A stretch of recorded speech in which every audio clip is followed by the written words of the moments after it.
AB AB ଦେଖ କ'ଣ କରିଛି ଦେଖ ମାମା କ'ଣ କରିଛି ଦେଖ। କଥା କହିବି ମାରିବ ନାହିଁ ତ? ନା କ'ଣ ହେଇଛି? ମୁଁ ପଇସା ବାହାର କରୁଥିଲି ପକେଟରୁ, ଫୋନ୍ଟା ଗଳିଗଲା, ଡିସପ୍ଲେ ଇଏ ହେଇଯାଇଛି, କଲରଟି ସ୍କ୍ରାଚ୍ ବି ହେଇଯାଇଛି।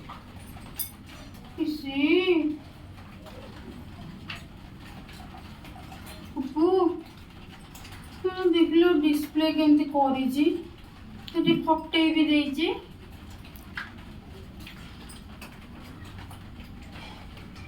ତୁ ଏମିତି ଟିନାକୁ ବାଗେଇକି ଦେଖିକିନି ସବୁ ଜିନିଷ ଦାୟିତ୍ୱରେ ଇଏ କରିବା କଥା ନା। ଆଜ୍ଞା ମାନେ ମୁଁ ଏବେ କ'ଣ କରିବି କହିଲୁ? ମାମା ବାଡ଼େଇବ ନାହିଁ ତ? ବାଡ଼େଇବି କେମିତି ବାଡ଼େଇବି? ବାଡ଼େଇଲେ କ'ଣ ଏ ଫୋନ୍ଟା ନୂଆ ହେଇଯିବ ନା ପୁଣି ଫୋନ୍ଟା ଯେମିତି ସେମିତି ହେଇଯିବ? ତୁ ଭାବିବା ଦରକାର ମୋ ବାବାର କମ୍ ରୋଜଗାର, ମୁଁ ଯେତେ ଜିନିଷ ସବୁ ଦାୟିତ୍ୱରେ ଆଉ ମାନେ ଯତ୍ନରେ ରଖିବି, ଦାୟିତ୍ୱରେ ଇଏ କରିବି, ସେଇଟା ଭାବିବା ଦରକାର ନା।